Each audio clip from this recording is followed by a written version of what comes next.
Hi all, welcome to this week's edition of Straight Talk with Brendan O'Brien and Tim Rowe from The Straight, brought to you by our sponsors, Inglis and Darley. Today, we talk mare markets, foal markets, record prices on the Gold Coast, and the ongoing confidence of the breeding and bloodstock industry. We talk the risk of racing in Australia's stricter enforcement of foal declarations. We chat about the Rosehill vote, and where do we go from here? Changes in the Victorian fixture, will we see prize money cuts as well?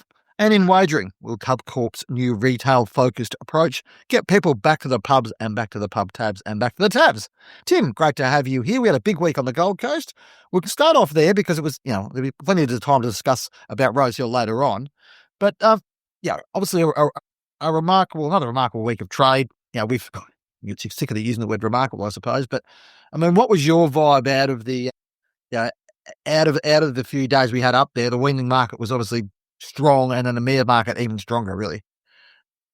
Well, it follows on from English chairmans, in particular the mares sale, I guess the elite mare sale. Is just the strength at the top end of the market is just phenomenal, really, that even, some very financial, commercial breeders couldn't get a look in, or the pinhookers horses were going well over what they thought was value, especially if you're pinhooking and need to resell with a margin next year and taking into the account risk and all those sort of things that, just horses were selling extremely well. And I think, and then in the mares market, day one, that the race fillies session, for as long as I've been covering it and since it's been running, is one of the great days of the calendar for the international bloodstock market, I guess. Just, and we saw Zougotcha, 5.25 million, second highest priced mare ever sold in Australasia. Those top end mares are just worth so much money. It's hard to fathom at times how, but you look at Coolmores and the Yulongs, or particularly Coolmore, that have done it. They seem to make it work, and it's good promotion for their stallions, and reselling those high profile stock as yearlings seem to pay off. Yep, and Zougotcha was the headline act, 5.25 million, as you mentioned. Tim, I'll give you some credit on this. I probably thought when she came under, when I looked at that catalogue a few weeks ago, I thought, she's probably in the 3 to 4 mark, but you sort of gave me confidence that she might go for a bit more. I think your range was about right. Some were talking about she might get near Imperatriz. I didn't probably think she'd get that far, and she, that's fine. Like, her race profile wasn't quite of that level, but she's an elite mare. She's a beautiful looking mare. And it was clearly that she was in such high demand. What was interesting about it was, for those mares that it's been Coolmore and Yulong largely bidding against each other to who gets what mare. But if one of them aren't bidding, or, have got a lower value on those horses, then what happens? You can be, you can't say 3 million or 5 million is disappointing, but there was other competition at that level, which was, I think there was 3, 4, 5 parties, well into the millions. And then I think Ollie Tate was bidding for international interest, I think from the Middle East, perhaps Swarthmore Racing, someone like that. So again, that's what, on the international market, with the way the Australian dollar is at the moment, it's very appealing. And yes, it's a lot of money, but can be perceived as value. And we saw Katsumi Yoshida buy $3 million mares as well. He's always bought mares out of Australia, and she will reign, and Yankee Rose and mares like that privately, and Youngstar chairman's a few years ago, Fun Star, but he sort of hasn't been as active. But I guess with the American dollar versus the Australian dollar, the Southern Hemisphere market seems a bit more appealing to him at the moment. Yeah, and you wonder, we'll go to that in a minute. First of all, we'll have a bit of a chat with, of course, you caught up with Tom Magno after the purchases you got on Tuesday, and just had to chat to him about, I guess, what gives Coolmore such confidence in the Australian market. Was it, with this year's sale results with the Home Affairs Sunlight and Home Affairs Shout the Bard, just all proved that, these high mares pay off pretty quickly if you get it right. Yeah, it's hard to get it right, but as I said, there's just when you got this stallion and the market that we're in Australia, that helps as well.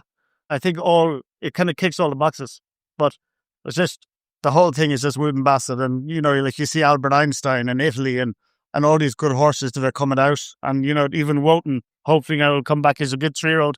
It just gives us the confidence really to go out and try and get these mares for him. So and you're up against, all international buyers. We've seen the Yulongs over the years. I think Ollie Tate's on about bidding for international parties that everyone wants to be involved in Australia. Yeah, and it's fantastic. As I said, it's, the prize money is very healthy. Syndication in Australia is very healthy. And we've been here a while now, and we've had a lot of luck here. So hopefully it continues. Thanks very much. Yeah, interesting from Tom Magnier there. I'll just quickly go back to what you're talking about Katsumi Yoshida. I wonder if some of the uncertainty in the American market might be playing to that, Tim, a little bit too, and what's going on over there with the tariffs and all that sort of stuff. And, they've obviously bought heavily out of that market. But it was notable that they were there and they were buying. And I said, the depth of those across those buys, $14 million mares. The average of 241,000 was a record. To give our good friends in English their pats on the backs too, English chairman sale went absolutely terrifically. So it's not the case that one sales company is doing well, and everyone seems to be doing well out of this bit of a boom we've got at the moment, Tim, and this bit of this. I think probably at the start of the bloodstock season back at Magic Millions in January, we might have thought, whatever we're going to be at here, it's a little bit off last year and whatever else, and perhaps the market was a little bit offish towards the start of the year, but there just seems to be absolute confidence from across the board in this breeding and bloodstock industry and its ability to sort of continue to, see the returns that it has. And I think a key point, if we look at the headline statistics and metrics, but Magic Millions have told both of us, Bren, that from the January sale, they distributed more money back to the breeders than they did last year, which means breeders weren't keeping as many shares to get trade done, like a New Haven haven't for 5 years of they're not keeping legs in horses and things like that. It's their business model. Others like to keep shares in horses for various different reasons. So perhaps there is a little bit more money out there than we anticipated, or it looks on face value. Yep, and caught up with Barry Bowditch after the sale on Wednesday, Tim, to talk through just what he thought of the sale, but also what he thinks of the market at the moment. Where's that strength coming from? If you look at the racing industry with Rosehill and all these other prize money, possible cuts, just seems the breeders want to continue to invest. Yeah, I think there's a lot of confidence, obviously, at the top level. At the high level, they've got a thirst for quality, haven't they? So, when a mare walks in that's got a good race record, or good produce record, or good cover with a deep pedigree, there is so many people in the market to buy those mares. And as the day went on, I think the market got more desperate for the quality, and it continued to increase the market, and it stayed solid right to the very end. On the metrics, overall gross is down about 9 million, but obviously fewer horses catalogued this year as well. Take that into account. Yeah, well, the average is up a huge amount. I think it's up $40,000 or $50,000. So that's it's massive. The gross is obviously just volume related. The amount of horses we're offering here over the last 2 days. Obviously, I think, people that have trusted the system and trust what Magic Millions have provided in the past have been very well rewarded. And Newgate in particular, I think they've had an outstanding 2 days sale. Now they've sold, I think it's almost over 30% of the gross of the sale. And, thank Henry Field and his team for having the confidence to bring a massive draft of mares here, and they've been, rewarded in spades. Yeah, absolutely. Obviously, Yulong are an incredible component to the world globe, to the industry globally, or to the market globally. And again, today that was evident. I thought they put some lovely, lovely mares in foal. But what I'm most, pleased about when you go through the top buyers this year, and from $500,000 and above, there's so many names. There's a great cross section, and yes, Yulong were the leading buyer, but just the depth in the market and the diversity was what pleased the team the most. Yeah, interesting stuff there from Barry. Yeah, we'll leave the sort of market. The weaning market was also very strong as well. Very strong in the middle. A lot of, the median goes up, all those things go up. So the signs are positive across the board. Perhaps not necessarily a positive for the breeding industry, or maybe a bit of a question mark, is this foal declaration issue, Tim. It sounds like a paperwork issue, which doesn't sound that exciting, but it's caused a bit of kerfuffle. A few people raised this with us when we were up on the Gold Coast. This notion that Racing Australia are going to be cracking down on foal declarations. So therefore, you've got 30 days to register your foal. If you don't, you'll have to pay extra. If you don't register by 60 days, then the foal won't be registered, and you'll have to go on appeal to get it registered. This is a story on the straight this morning, Tim. It's a really interesting one from my perspective, that it sort of speaks to a bit of the disconnect between the way I guess the industry is administered from a Racing Australia point of view, and the practicality of trying to run a breeding operation. I think it's important to point out that the breeders aren't wanting to, deliberately ignoring this rule to register their foals. They have to do that anyway to be able to have them named and different things like that. It's just the onerous nature of it, for the small. Again, I don't think it's deliberate. It's just sometimes paperwork gets overlooked, and fair to say that we know at the Straight, Bren, that some of the breeders technologically challenged at times. So it is a clunky, and Paul Erickson, the Racing Australia CEO, admitted this to me, that their software or the website to lodge all this information and the portal is a little bit clunky. They're trying to improve it, but as we know, Racing Australia hasn't been known for upgrading their systems adequately the last 4 or 5 years, despite promises. There's been challenges there, as we know. So I think this is where it's reached a head. It's come to a head. Compliance has improved. I think it's from 27% 2 years ago to 16% last year. And it's really only 5% of foals that are long-term overdue, 120 days, 200 days. So it's just trying to capture them. It's trying to follow where those horses are at, traceability. So again, everyone's on the same page, but it's this industry not working together, causing friction and issues, and they'll get there. It's just the way Racing Australia trying to get there, and TBA arguing they haven't been consulted properly and not wanting horses to miss out. It's a big, if you spend a lot of money breeding a horse, or any horse by any stallion costs a lot of money to breed. If it's banned from racing, well, what then? What then? Yeah, its use is limited. Yeah, so I think there's a bit to play out. Racing Australia said they'll make another announcement next week, so that'll be interesting to see exactly what they plan and how they're going to enforce this. We have a situation in Australia. We have stricter enforcement or stricter regulation around registry of horses than we do about registering of people, Tim. So that seems a bit odd from my perspective. You've got more time to register a baby than you do to register your foal, and you're usually not foaling down 100 foals on a farm.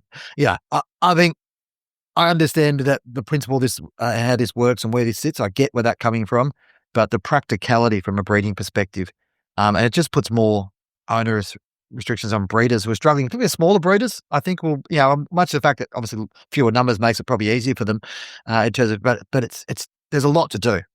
Running a business is not easy, let alone running a business with livestock and foals and registrations, and let alone when the systems aren't ideal. So it would be good if there was a little bit of flowback understanding from the people that administer racing to actually understand how this works, and maybe a little bit of a movement on their behalf to say, hey, maybe our technology can be better. Maybe there's a way we can do this and make this work, because I think, there's a whole bunch of, concerns around registry of the way things are registered in Australian racing and where things sit. And while traceability is really important, I think the breeders need to make sure they're taken care of. Anyway, that's my 2 cents on that.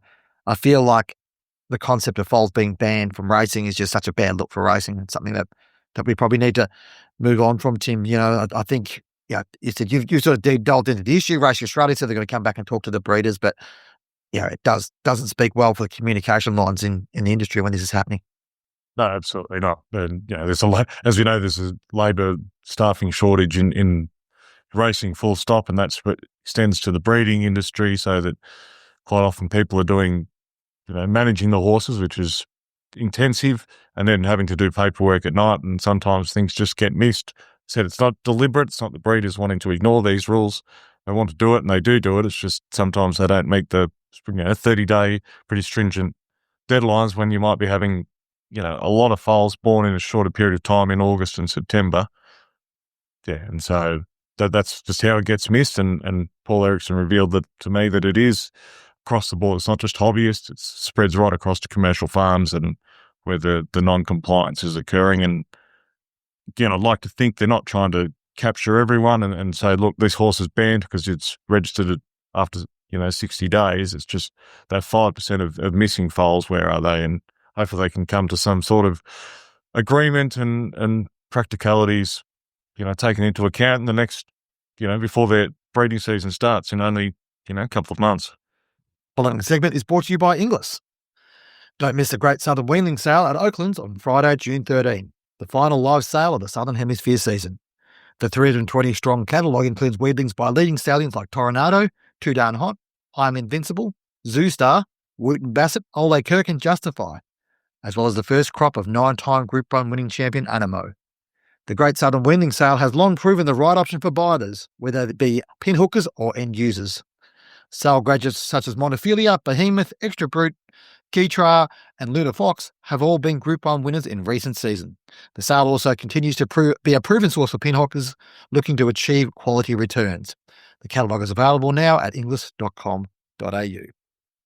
On to racing now, Tim, and we got the long-awaited result of the Rosehill vote on Tuesday. While $1 million mares were selling on the Gold Coast, the members of the ATC were voting on the future of Rosehill Racecourse. It proved out to be no vote, probably not overly surprising. The margin probably a bit closer than we thought, 56.1% to 43.9%, roughly 1,000 votes the difference. Anything surprised you out of the results, Tim, as in terms of the way sort of things played out?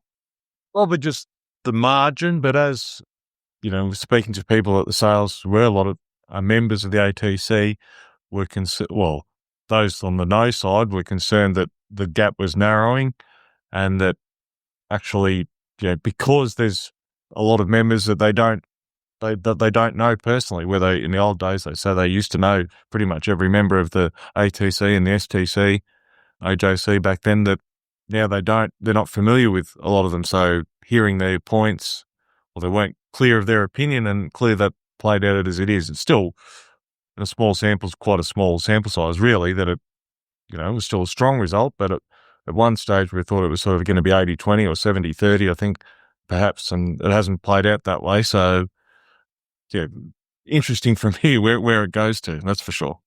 It's amazing what $57 million can do for members. I guess the question is now what happens moving forward, and does Peter McGorran stay as chairman? I chatted with Peter the other day when I'm on the radio segment I do with Carathorn and Giddy Up about his future, and he was determined he was going to stay. He said, there's a number of reasons. It wasn't a comprehensive defeat. He was obliged to follow it up, and it was the board who decided to make this approach, not him. Now, that's all good and well, but I guess the questions being raised now are how can the ATC move on in a positive and strategic way, given he has spearheaded a strategy which has ended up taking them down a path of 18 months for no result. Now, he says, look, we've been working on plans behind the scenes and all that sort of stuff. It's hard to believe this hasn't been all-consuming for the ATC team. It hasn't been a small undertaking. So, it does raise questions about the future direction of the ATC, the long-term feasibility. McGorran says the club's in great shape. In fact, they're in the best shape of any club in Australia. I think the numbers might disagree with that. I kind of can't see a situation where we're sitting here in 6 months' time saying Peter McGorran's still the ATC chairman. Well, no, he says, everyone, let's come back. We're all got a love of racing and let's be united again. I just can't see that happening. And there's moves afoot, now from the Save Rosehill group as we speak, trying to oust him. And I know I heard it from people at the Gold Coast, and you did too. Maybe different sources. I'm not actually sure who your sources were, that, there's a plan to, from the board perhaps, that if one's director switches to the no side, for want of a better description, that Peter may even not see out this week or next week as chairman. So, Peter is adamant he's staying, but for the good of the industry and perhaps the ATC, maybe they do need a new leader just to take some heat out of the argument. And, there's such a lot of bad blood, and it has split the industry. Even if you're not a member, it has split the industry.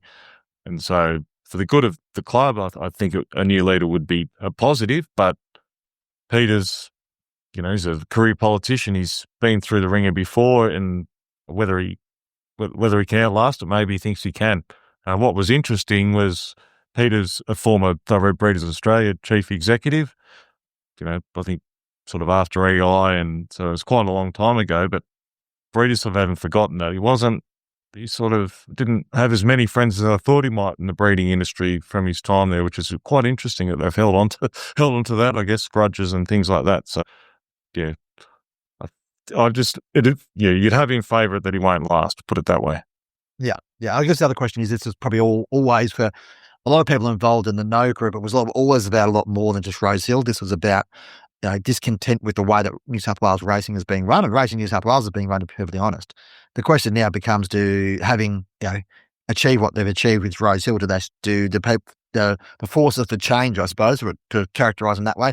Do they stop here, or do they keep moving and look to get change at Racing New South Wales? And honestly, there's one man at the top of Racing New South Wales, which a strong percentage of people in that group, I'm not saying overall, being that group, would like to see removed, and that's obviously Peter V'landys. So the question now becomes: does that group look a seek to get the change? There's discussions about whether they then go through the Racing Act review, which is happening at the moment, I suppose happening at the moment under Racing Minister David Harris, whether they go through those changes and create more, scrutiny of Racing New South Wales and the way things are done, trying it from a systemic value point of view. There's questions longer term about Peter V'landys, about how long he'll stay in the role, whether he'll take a role within rugby league. I kind of feel like this is just the next step of, the battle. Like, this is the battle, this is not the war. Rosehill was just a part of the battle. That was, the overall war is about control of New South Wales racing. And feeling this might roll on for a little bit more, Tim, that these attempts for changes and reform within New South Wales racing, and I guess Racing New South Wales' resistance to that, would indicate that we might be in for a few more headlines yet. Sure. What's been interesting before and even post the vote on Tuesday is the amount of, what's been happening all year. Media, obviously Peter V'landys is tied up with the Australian Rugby League and NRL, whether he goes across there full time and the constitution can be changed to allow him to pay him a decent wage, or wage he'd be happy with.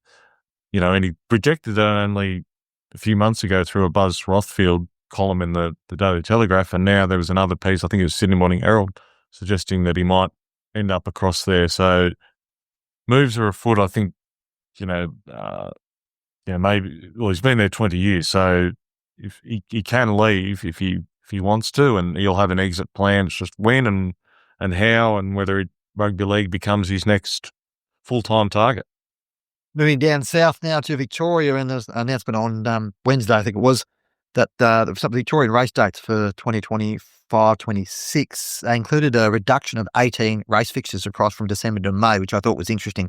It's sort of been mooted for a little while that there's some prize money challenges there, and obviously Racing Victoria, we've spoken about before, have got some challenges with their bottom line. The prize money won't be announced until July, but the fixtures have been announced, and there's 18 fewer of them. Now, I actually think this is the right way to go about it. Now, whether it speaks longer term about track rationalisation and stuff like that, if you have to cut your amount of money back, or your amount of money you're spending back, then you've got to look at the probability of certain meetings. So, interesting enough, Racing Victoria have done that. Obviously, the the shutdown of Moonee Valley has resulted in the relocation of a lot of meetings, which is interesting enough in itself, and has changed the fixture up. Flemington on New Year's Eve is an interesting move from the VRC. Now, they're wrapping this up and saying it's a celebration of racing and all this sort of stuff. It's a really good way to avoid penalty rates on New Year's Day. I guess, is this a part of a broader rationalisation of the program is probably the question we've got to ask around this one. We won't know that. And, we'll find out more about the prize money in July. But, Tim, it probably speaks to a broader challenge across the racing, of Australian racing world of, with wagering being down and returns coming back and all that sort of stuff. Everybody has to look at their fixtures. Everybody has to look at their prize money and cut their cloth accordingly, don't they? Well, Queensland, there's a review underway there. So Racing Queensland will have to make decisions, particularly, hopefully, can get some recommendations, a bit more certainty on funding and how things like that. And New South Wales, without $5 billion flowing into the industry, or even the ATC, as they say, everyone wants money spent, but they don't want to pay for it. Someone else has to pay for it. It's the punters, the bookmakers, racing, the PRA should be spending it. It's the chicken and the egg argument. But at the end of the day, New South Wales needs some infrastructure investment. Victoria, does that come from prize money? And Victoria, as we just discussed. So there's a lot to play out. It doesn't appear to be sustainable at the current rates of prize money, that it will have to be cut. And maybe that's for the betterment of the overall industry. There'll be some pain, but for the long-term future of it, I think it mightn't be the worst thing that happens. The following segment is brought to you by Darley. There are good races, great races, and then the ones that make stallions. Names like Danehill Dancer, Jabawi, Toodarn Hot, and Kingman all won one of them. But Native Trail won 3, the Dewhurst, the National Stakes, and the Irish 2000 Guineas. He's a champion 2-year-old and from the same sideline as I'm Invincible. He'll make you part of the inner circle. Native Trail, standing this season at Darley. On to wagering now, Tim. And article I penned this week, and has had a fair bit of coverage across the board. The Australian Financial Review's covered this as well.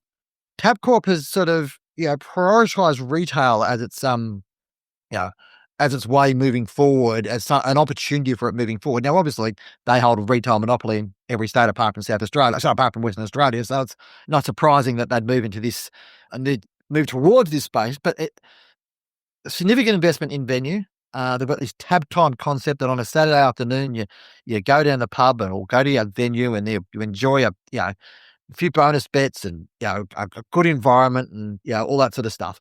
Reduction and removal of commissions and other payments. I guess we're probably going to see fewer venues, but maybe more premium. Tim, you're of a similar vintage to me, slightly younger, but growing up in that retail environment where that was where you could bet, you really internet betting didn't really become a thing. Phone betting was about. Tell a few anecdotes about that, but this concept of retail, is it realistic for Tabcorp to think that they'll reinvigorate this experience enough to get people back into venues and betting on venues and not just betting with other competitors, but betting with Tabcorp? Well, they have to do something. They've leaked or squandered probably that advantage and not all through their own doing, of course, with COVID and just natural, the rise of the corporates. But there's got to be a way where it's more incentivized to be at the pub and betting and having a good experience. Because even as we know, sometimes go to the races. If you're wanting to watch different races or betting, it's easier to be at home with your TV on and phone. So they've got to, I think they're reading those articles. It's going to be iPad style EBTs. They're not even the ones in New South Wales, and the older ones aren't that easy to use, those EBTs. Half the time the screens don't. You hit one part of the screen and it goes elsewhere. They're just old and tired and need upgraded technology. If punters have a good experience there, they'll start using the tab instead of their phones, I would suggest, whether that's better prices. If you get I think that would be important if they could have exclusive prices and odds and better odds and vouchers and maybe work with the pubs for drink giveaways. I'm not sure, but they're in exchange for obviously lower commissions or what the pubs get out of it. They're going to need more punters in there drinking, having lunch, things like that. So it's a lot to play out. I think it's a good step from Tabcorp to try and reinvigorate it. Just be interesting to see how it actually ends up. It's not going to be cheap. Yeah, I guess part of the challenge is fewer venues, more premium, but how does that affect regional venues in particular? Tim, places close to our heart. The deal would end commissions for 1,300 pubs.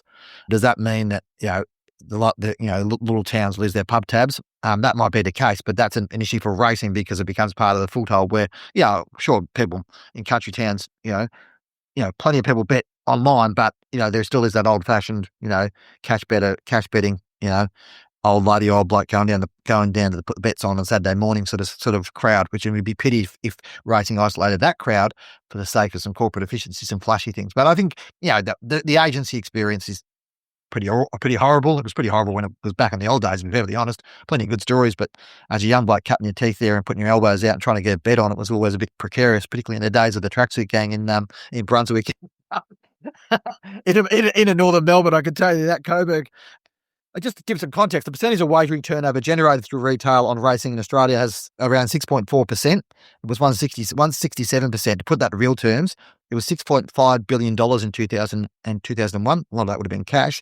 $1.7 billion 22 years later. So it's interesting how things evolve and change, I suppose, the way people bet, whether Tab can turn the needle back and make it more of an enjoyable experience in venue. I'm sure, we do all enjoy getting together and having a couple of beers and having a few bets and all that sort of stuff, whether they could reinvigorate that experience.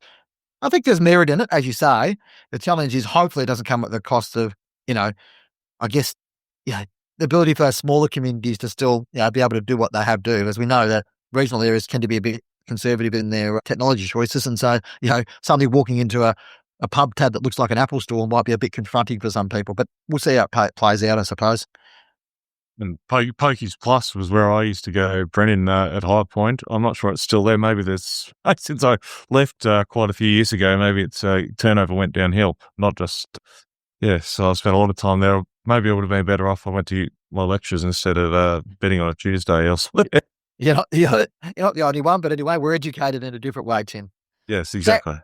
Thanks for joining us on Straight Talk, brought to you by our sponsors, Inglis and Darley. Don't forget to give us a rating wherever you're listening to our podcast, and be sure to subscribe. We're on Apple, we're on Podbean, we're on Spotify. You can watch us on YouTube if that's what your flavour of the day. Good luck to you. Yep, so plenty of places to catch up with us. Make sure you give us a like. Send us an email, editor@thestraight.com.au. We're happy to take questions, any questions you might have for Tim and I, apart from our fashion choices. Yep, thanks for listening, and we'll talk to you again next week.